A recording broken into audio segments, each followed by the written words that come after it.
श्री रामचरितमानस कथा चतुर्थ दिन में श्री राम सीता और लक्ष्मण का वन गमन। सीता जी संकोचवश उत्तर नहीं दे रही है। उसी समय कैकेयी ने मुनिवट भूषण भाषण भाजन आनी कैकेयी ने मुनिपट भूषण भाजन आनी आगे धरि बोली मृदुवाणी। मुनियों के वस्त्र माला मेखला आदि तथा बर्तन में कमंडल आदि ला करके श्री राम के आगे रख करके कहने लगी, हे राम, महाराज को तो तुम प्राणों से भी प्यारे हो। उनके पुण्य यश और परलोक चाहे नष्ट हो जाए, परंतु वह तुम्हें वन जाने की आज्ञा नहीं देगी। श्री राम और लक्ष्मण ने राजसी वस्त्र उतार करके मुनियों के वस्त्र धारण कर किए। सीता जी ने उन वस्त्रों को हाथ में लेकर के श्री राम की तरफ देखने लगी। तब श्री राम ने उन वस्त्रों को सीता जी के वस्त्रों पर ही लपेट दिया। इसे देखकर रनिवास की स्त्रियां रोने लगी। तब वशिष्ठ जी कहने लगे, ओ दुष्टा प्राण घातनी तो कैकेयी अति गर्वाती है। बनवास अकेले राम को है, सीता क्यों तरसाती हो। राधे श्याम रामायण से है। और तददृष्टम रुरुधुम सर्वे राजदारा समुन्नता वशिष्ठ तदा कर्णरुदितं भृत्यर्षा कैकेयी प्रादुर्मिते राम एव त्वया वृत्ते वनवासाय दुष्टयितुं सीतां किं प्रयच्छसि। यदि रामं समेवेति सीता भक्त्या पतिव्रता दिव्यांबरधरा नित्यं सर्वाणभरणभूषिता। रामत्वनिशं रामं वनं दुख निवारणिम्। यह देखकर रनिवास की सभी स्त्रियां रोने लगी। तब वशिष्ठ जी ने उनके रोने का शब्द सुन करके क्रोधित हो कैकेयी को डांटते हुए कहा, ऐ दुखशीले, तूने तो केवल राम के वन जाने का ही वर मांगा है ना, फिर तू सीता को वन में के वस्त्र कैसे देती है। यदि प्रतिव्रता सीता भक्तिवश राम के साथ जाना चाहती है तो वह समस्त आभूषणों से विभूषित और दिव्य वस्त्र धारण किए हुए ही जाए तथा नित्य प्रति राम के वनवास दुख को दूर करती हुई उनको आनंदित करे। अध्यात्म रामायण अयोध्या कांड का सर्ग में 5:38 से 40 सही 1/2 तक। राघव से बिलग हो जनक सुता, कैसे यहाँ पर रह पाएगी। यदि बन ओ जाना चाहे तो राजसी वस्त्र में जाएगी। राधे श्याम रामायण से है। राम तुरंत मुन भेष बनाई, चले जनक जननी सिर नाई। श्री राम सभी राज समाज से विदा लेकर के चल दिए। सजीवन साजो समाजु सब, बनिता बंधु समेत। बंदबे प्रगुरु चरण प्रभु, चले कर सब ही अचेत। अयोध्या कांड का 19वां दोहा संख्या। वन का सब साज सामान सजकर वन के लिए आवश्यक वस्तुओं को साथ लेकर श्री रामचंद्र जी, श्री सीता जी और भाई लक्ष्मण जी सहित ब्राह्मण और गुरु के चरणों की वंदना करके सबको अचेत करके चले।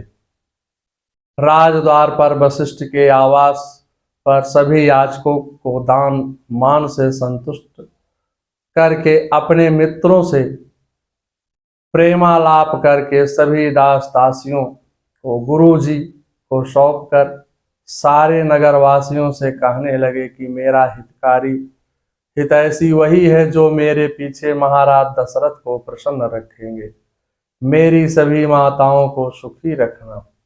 श्री राम ने इस तरह सबको समझाकर श्री गुरुदेव के चरणों में सिर झुका करके नवा करके गणेश जी, पार्वती जी और श्री शंकर जी को मना करके वन को चल दिए। महाराज दशरथ जी की जब मूर्छा दूर हुई तो हा राम हा राम हा राम का करके विषाद करने लगे, अपने को धिक्कारने लगे। राजा दशरथ रोई रहे हैं, करी करी करुण पुकार, तेरे बिन बेटा बचेंगे ना प्राण हमार।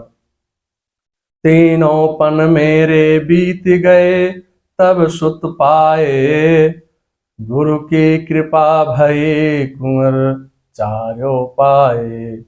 राजदैन को शुभ दिन शोधो, करके बहुत विचार, आई गई शुभ घड़ी, खुशी सब नर नारी। चेरी मंत्रा कैकेयी की दासी प्यारी, विधि बस सुजन कुसंगत परहि, श्रोता करो विचार। करके विनय कहे दशरथ सुन ले, हे रानी, भरत पौत्र नृप होय तेरी मन मानी। वन में गए राम मेरे, तो रहे न प्राण हमार, सब सुत मेरे प्राण सभी मेरे प्यारे। लेकिन मेरे राम नयन के हैं तारे, राम गए वन प्राण जिएंगे जाइएगा। राम गए वन प्राण जाइएगे, सुन ले बचन हमार। राजा दशरथ रोई रहे, करि करि करुण पुकार। महाराज दशरथ कहने लगे, मेरे राम लक्ष्मण और पुत्र बधो सीता वन को चले गए, लेकिन ये प्राण शरीर में कौन सा सुख भोगने के लिए टिक रहे हैं। कागर कीर ज्यो भूषण चीर, शरीर लयो तज नीर जयो काई। मातु पिता प्रिय लोग सबे, सन्मान सुभाय स्नेह सगाई। संग सुभामिनी भाई भलो दिन, द्वय जन ओदहुते पहुनाई। राजीव लोचन राम चले, तज बाप को राज बटाऊ की नाई। महाराज दशरथ जी की धैर्य धारण कर सुमंत से कहने लगे, पुनि धरि धीर कहूँ नर नाहू, ले रघु संग सखा तुम जाऊं। हे सुमंत जी, आप रथ लेकर के तुरंत ही जाइए। सुठ सुकुमार कुमार दो, जनक सुता सुकुमार। रथ चढ़ाए देख राय बनु, फिर गए दिन चार। अत्यंत सुकुमार दोनों कुमारों को और सुकुमारी जानकी को रथ में चढ़ा करके बैठा करके वन दिखला करके 4 दिन के बाद लौट आना। जो नहीं फिर धीर दो भाई, सत्य संद दृढ़ व्रत रघुराई। तो तुम विनय करहु कर जोरी, फेरे प्रभु मिथिलेश किशोरी। यदि धैर्यवान दोनों भाई ना लौटे, क्योंकि श्री रघुनाथ जी के प्रण के सच्चे और दृढ़ के नियम का पालन करने वाले हैं, तो तुम हाथ जोड़कर विनती करना कि हे प्रभु, जनक कुमारी सीता जी को तो लौटा दीजिए। जब वन में सीता जी भयभीत होने लगे, तब मेरी सीख उनको बताकर कि तुम्हारे सास ससुर ने संदेश भेजा है कि तुम घर लौट चलो, वन में बहुत क्लेश है।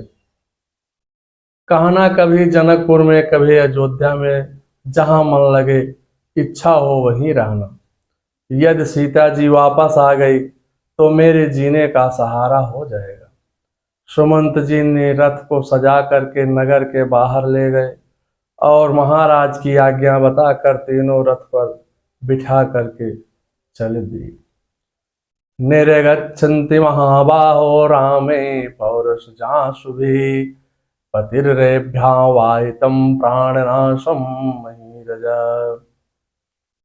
महाभाव श्री राम के नगर से निकलते समय पुरवासियों के नेत्रों से गिरे हुए आंसुओं द्वारा भीग कर धरती की उड़ती हुई धूल शांत हो गई। रोदितं शापुरोद्दोनं हाहाकृतं मे चेतनम प्रयाणे राघवस्यासीत पुरं परम पीडितम। श्री रामचंद्र जी को प्रस्थान करते समय सारा नगर अत्यंत पीड़ित हो गया। सब रोने लगे, आंसू बहाने लगे और वही हाहाकार करते करते अचेत सी हो गई। वाल्मीकि रामायण अयोध्या कांड का सर्ग 40, 35, 34 से। अवधवासियों को श्री राम के बिना घर श्मशान कुटुंबी भूत प्रेत पुत्र और हितैषी यमदूत से दिखाई दे रहे हैं। बाग बगीचों में बेले और वृक्ष कुमला गए हैं। नदी और तालाबों की तरफ देखा भी नहीं जा रहा है। करोड़ों हाथी घोड़े हिरन गाय बैल बकरी पपीहे मोर कोयल चकवे तोते मैना साहस हंस और चकोर आदि सभी पशु पक्षी राम के वियोग में दुखी है। राम वियोग बिकल सब ठाढ़े जहाँ तहाँ मानव चित्र लिख काढ़े।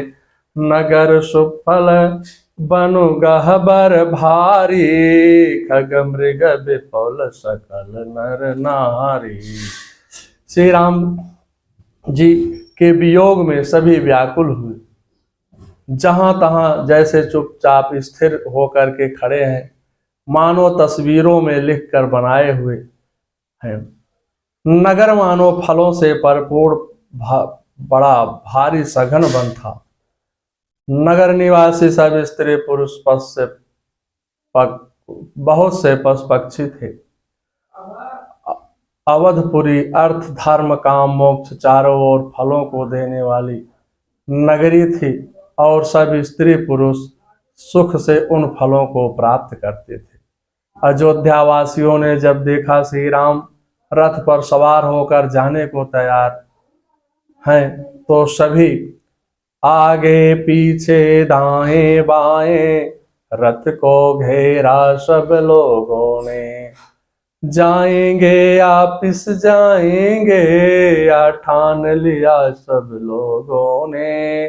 राधे श्याम रामायण से है कि अयोध्या की प्रजा ने मन में ठान लिया कि हम भी श्री राम के साथ ही वन में जाएंगे। जहां राम तहां समुझ समाजो बिन रघुवीर अवध नहीं काजू। बिना श्री राम के अवध में हमारा कोई काम नहीं है। पुनर्वम निश्चयम कार्यस्तम गतो सुकृतम मति तो ही धर्मपेक्षम तुम क्या साद धर्म पथे स्थितम। अब हमें केवल अपने कर्तव्य के विषय में पुनः कुछ निश्चय नहीं करना है। हमने तुम्हारे साथ जाने का विचार स्थिर कर दिया है, तो भी हमें इतना अवश्य कहना है कि जब तुम ही ब्राह्मण की आज्ञा के पालन रूपी धर्म की ओर से निरपेक्ष हो जाओगे, तब दूसरा कौन प्राणी धर्म मार्ग पर स्थित रह कर सकेगा। वाल्मीकि रामायण अयोध्या कांड का सर्ग 45-26 से। श्री राम ने नगरवासियों को बहुत समझाया, परंतु कोई लौटने को तैयार नहीं हुआ। समझाया बहुत जनार्दन ने जन कहाँ मानने वाले थे ओ माने भी परंतु उनके मन कहाँ मानने वाले थे। राधे श्याम रामायण से। देख दशा सब जनन की विवश हुए रघुनाथ आगे आगे रथ चला पीछे पुरजन साथ। श्री रामचंद्र द्वारा अनेक यत्न करने पर भी जनता साथ में चलती रही। बालक वृद्ध विहाय गृह लगे लोग सब साथ। तम सातिर निवास किया प्रथम दिवस रघुनाथ। बच्चों और बूढ़ों को घरों में छोड़कर सब लोग साथ हो लिए। पहले दिन श्री रघुनाथ जी ने तमसा नदी के किनारे पर निवास किया। श्री राम ने प्रजा को अत्यंत प्रेम वश देख करके अनेकों धार्मिक उपदेश दिए, परंतु प्रेम वश व लौटने को राजी नहीं हुए। श्री लखनलाल से कहने लगे, अस्माद्यम वेपाक्षम सौमित्रम निर्विपेक्षाम गृहे स्वाप वृक्ष मूले संतक्ताम पश्यम लक्ष्मणम सांप्रतम। सुमित्रा कुमार लक्ष्मण, हे सुमित्रा कुमार लक्ष्मण, इन पुरवासियों की ओर देखो।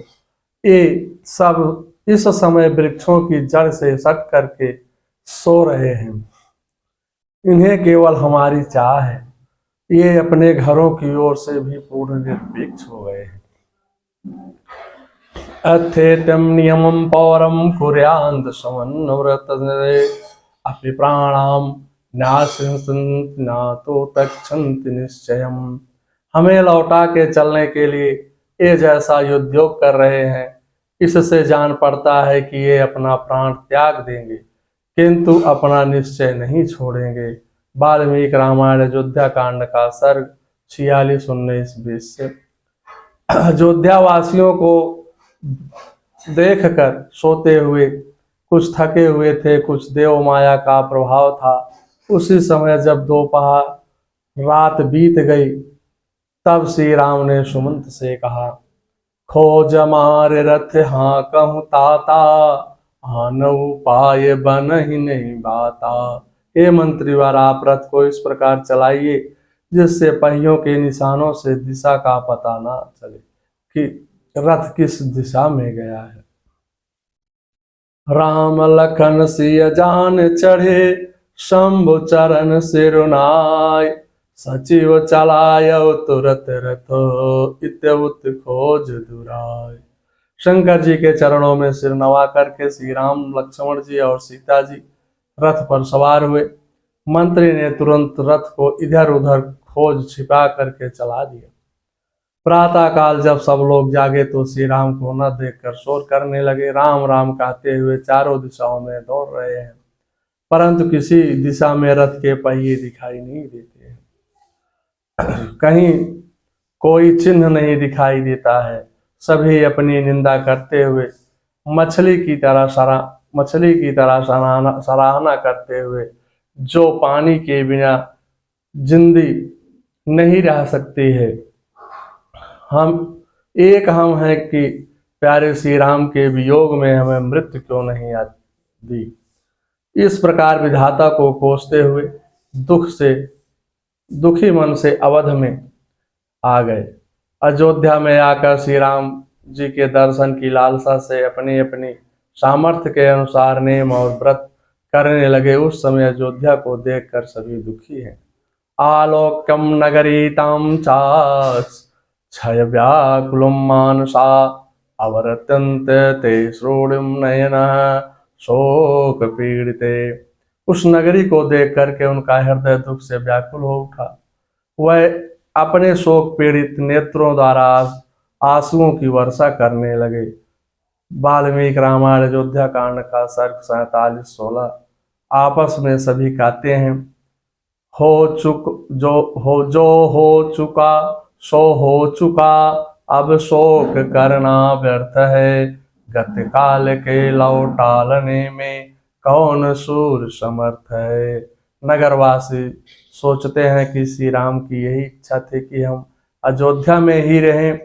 ठीक है, जहां वह रहेंगे रखेंगे वहीं रहेंगे।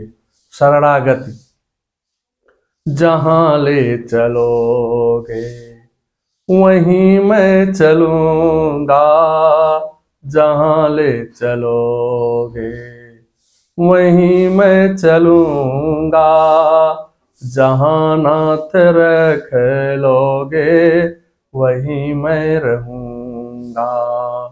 ये जीवन समर्पित चरणों तुम्हारे, तुम ही मेरे सर्वस्व, तुम ही प्राण प्यारे, तुम ही मेरे सर्वस्व, तुम ही प्राण प्यारे।